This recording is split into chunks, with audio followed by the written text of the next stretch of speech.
নমস্কার। Channel vision নিবেদিত এবং ঝুমা মুখার্জি পরিচালিত এক ভিন্ন স্বাদের অনুষ্ঠান বঙ্গ ট্যালেন্টে আপনাদের সকলকে সুস্বাগতম। বন্ধু, আজকের পর্বে আমরা এমন একজন বাচিক শিল্পীকে পেয়েছি, ওনার কবিতা শুনলে আমার তো মন ভরে যায়, আপনাদেরও মন ভরে যাবে। ওনার মতো বর্ষিয়ান একজন শিল্পীকে আজকের অনুষ্ঠানে পেয়ে সত্যি আমরা ধন্য।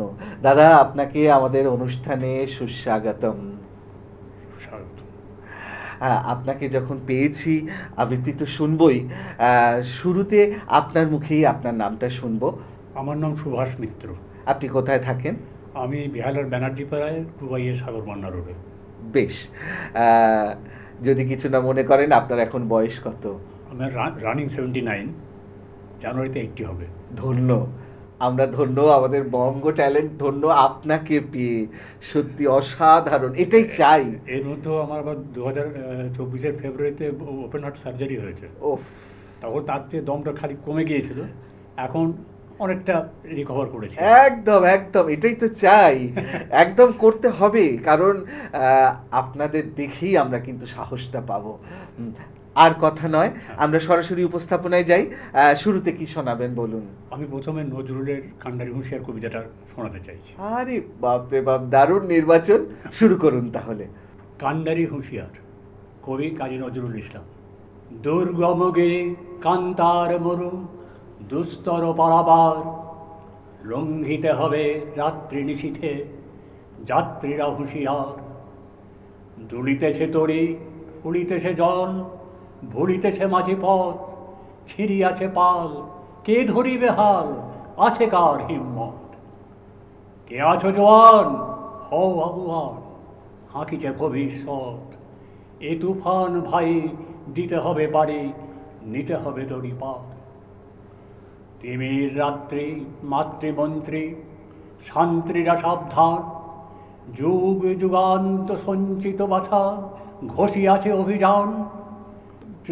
বুকে পুঞ্জিত অভিমান, ইহাদের পথে নিতে হবে সাথে, দিতে হবে অধিকার। অসহায় জাতি মরিছে ডুবিয়া, জানে না সন্তরণ।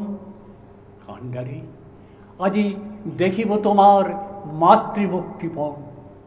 হিন্দু নর মুসলিম, ওই জিজ্ঞাসে কোনজন? কান্ডারি, বলো ডুবিছে মানুষ, সন্তান মোর মার। গিরি সংকট ভীরু যাত্রীরা গুরু গর্জায় বাজ, পশ্চাৎ পথযাত্রীর মনে সন্দেহ জাগে আজ। কান্ডারি, তুমি ভুলিবে কি পথ, তজিবে কি পথ মাঝ? করে হানাহানি, তবু চলো টানি, নিয়াছো যে মহাভার। কান্ডারি, তব সম্মুখে ওই পলাশির প্রান্তর, বাঙালির খুনে লাল হলো যেথা ক্লাইভের খঞ্জর। ওই গঙ্গায় ডুবিয়াছে হায় ভারতের দিবাকর, উদিবে সে রবি আমাদের খুনে রাঙিয়া পুনর্বার। ফাঁসির মঞ্চে গেয়ে গেল যারা জীবনের জয়গান, আসি অলক্ষ্যে দাঁড়াইছে তারা, দিবে কোন বলিদান? আজি জাতির অথবা জাতের করিবে ত্রাণ, দুলিতেছে তরি, ফুলিতেছে জল, কান্ডারি হুঁশিয়ার। আরে বাপ রে বাপ, দারুণ, মানে সত্যি অসাধারণ উপস্থাপনা। এটাই তো চাই। মানে আমি জানি না আপনি একটা রসদ পান এই কবিতার কবিতাটা মধ্যে। তো আমার একটা ভালোবাসা, বুঝলেন? একদম একদম। এটা আমি মানে সেই ছোটবেলা বাবার কাছ থেকে যা শিখেছিলাম, সেই থেকে আমি কবিতা ছাড়া আমি থাকতে পারি না। তাই আজকে 79 বছর বয়সেও আমি আপনাদের সামনে আসতে পেরেছি। আহা, একদম একদম একদম। দাদা, পরের উপস্থাপনায় যাই। কি শোনাবেন বলুন? এবারে আমি রবীন্দ্রনাথের যে ওই একটা গান আছে না, যে গোধূলি গগনে মেঘে ডেকেছিল তারা। আচ্ছা। এটা আমরা বহু গুণীজনের কণ্ঠে গানটা শুনেছি, হুম। কিন্তু আমি একদিন ইউটিউব সার্চ করতে যে দেখলাম যে শ্রদ্ধেয় সৌমিত্র চ্যাটার্জি এটাকে কবিতায় আবৃত্তি করছে। আহা। তো তখন আমার মনে হলো যে আমার ক্ষুদ্র যেটুকু আমার ক্ষমতা আছে, আমি কেন নয়, আমি কেন একবার চেষ্টা করি না? একদম একদম। তাই একদম। আজকে আপনাদের সামনে আমি সেটা চেষ্টা করছি। একদম শুরু করুন তাহলে। গোধূলি গগনে মেঘে ঢেকেছিল তারা, আমার যা কথা ছিল হয়ে গেল সারা। হয়তো সে তুমি শোনো নাই, সহজে বিদায় দিলে তাই। আকাশ মুখর ছিল যে তখন ঝড়ো ঝড়ো বাড়ি ধারা। চেয়েছিল জবে মুখে তুলনায় আঁখি, আধারে নীরব ব্যথা দিয়েছিল ঢাকি। আর এ কি কখনো কবে এমন সন্ধ্যা হবে, জনমের মতো হায় হয়ে গেল হারা, আমার যা কথা ছিল হয়ে গেল সারা। বাহ, দারুণ সত্যি। গানটা তো আমরা শুনেছি, কবিতাটা হ্যাঁ, সেইভাবে শোনা হয়নি। আমারও ঠিক তাই। আমি একবার ওনার কাছে ওনার গান শুনেছিলাম, তখনই আমি ভেবেছিলাম যে একবার আমিও চেষ্টা করে দেখি। একদম একদম একদম সত্যি আপনি চেষ্টা করলেন, আমরাও শুনতে পেলাম। অসাধারণ উপস্থাপনা। দাদা, পরের উপস্থাপনায় যাব। কি শোনাবেন বলুন। আমি এবারে রবীন্দ্রনাথের, আমার মনে হচ্ছে এখন প্রশ্ন কবিতাটা খুব প্রাসঙ্গিক। প্রাসঙ্গিক। একদম, তো আমি সেই জন্য প্রশ্ন কবিতাটাকে সিলেক্ট করেছি। বেশ করেছেন। হ্যাঁ, তো আমি ওটাই আরম্ভ করি। একদম শুরু করুন। রবীন্দ্রনাথ ঠাকুরের প্রশ্ন কবিতাটি আমি আবৃত্তি করে শোনাচ্ছি।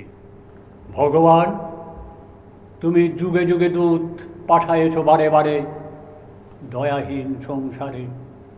তারা বলে গেল ক্ষমা করো সবে, বলে গেল ভালোবাসো, অন্তর হতে বিদ্বেষ বিষ নাশো। বরণীয় তারা, স্মরণীয় তারা, তবুও বাহির দ্বারে আজই দুর্দিনে ফিরানো তাদের ব্যর্থ নমস্কারে। আমি যে দেখেছি গোপন হিংসা কপট রাত্রি ছায়ে হেনেছে নিঃসহায়। আমি যে দেখেছি প্রতিকারহীন শক্তের অপরাধে বিচারের বাণী নীরবে নিভৃতে কাঁদে। আমি যে দেখিনু তরুণ বালক উন্মাদ হয়ে ছুটে কি যন্ত্রণায় মরেছে পাথরে নিষ্ফল মাথা কুটে। কণ্ঠ আমার রুদ্ধ আজিকে বাঁশি সঙ্গীত হারা, অমাবস্যার কারা লুপ্ত করেছে আমার ভুবন দুঃস্বপ্নের তলে। তাই তো তোমায় সুধাই অশ্রু জলে, যাহারা তোমার বিষাইছে বায়ু নিভাইছে তব আলো। তুমি কি তাদের ক্ষমা করিয়াছ, তুমি কি বেঁচেছ ভালো। নমস্কার। আপনি ভাবুন, কতদিন আগেকার লেখা, কতটা প্রাসঙ্গিক। কতটা প্রাসঙ্গিক। হ্যাঁ। মানে সত্যি ভাবা যায় যে কি করে এটা সম্ভব। মানে সেই দার্শনিক দৃষ্টিভঙ্গি না থাকলে, এই দার্শনিক দৃষ্টিভঙ্গি না থাকলে পরে কবি হওয়া যায় না। কবি হওয়া যায় আর না। তার মানে সারা পৃথিবীব্যাপী কবির যে ওফ, সত্যি সেই সম্পদ আমরা আজকে সবাই মিলে সেই উপভোগ করছি এবং পণ্য করছি। এবং তাকে নিয়ে বেঁচে আছি, তাকে নিয়ে ভালোবাসায় বেঁচে আছি। দাদা, একদম সময় শেষ, এবারে বিদায় নেওয়ার পালা। তবে অসংখ্য ধন্যবাদ আপনাকে, এবং ঈশ্বরের কাছে কামনা করি আপনি বহু বছর আবারও বারবার ফিরে ফিরে আসুন আমাদের বঙ্গ ট্যালেন্টের মঞ্চে। সেটা হলে তো আমি খুশি। এবং আপনার এই আবৃত্তি নিয়ে শুনে দেখে আমরা যেন ধন্য হতে পারি, এই কামনা নিয়ে আজকের মতো অনুষ্ঠান শেষ করব। সত্যি দর্শক বন্ধু, আপনারা কিন্তু আমার সাথে একমত হবেন।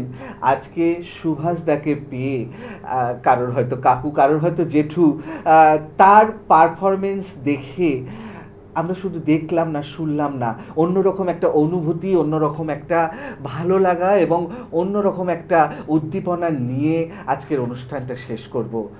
তাই বিদায় নেওয়ার আগে আবারও সেই গুরুত্বপূর্ণ কথাটা বলে যাব যে আপনারাও যদি আমাদের এই অনুষ্ঠানে অংশগ্রহণ করতে চান তাহলে দেরি কেন, চট করে আপনাদের একটা পারফরমেন্সের ভিডিও আমাদেরকে হোয়াটসঅ্যাপ করে দিন। আর সেই ভিডিও যদি আমাদের ভালো লাগে তাহলে আপনারাও চলে আসতে পারবেন আমাদের এই মঞ্চে অংশগ্রহণ করতে। আমাদের হোয়াটসঅ্যাপ নাম্বার 9804272808। তাহলে দর্শক বন্ধু, আজকের মতো বিদায়। আবারও দেখা হবে আগামীকাল ঠিক এই সময়ে। ততক্ষণ পর্যন্ত বিদায় বন্ধু। বিদায়।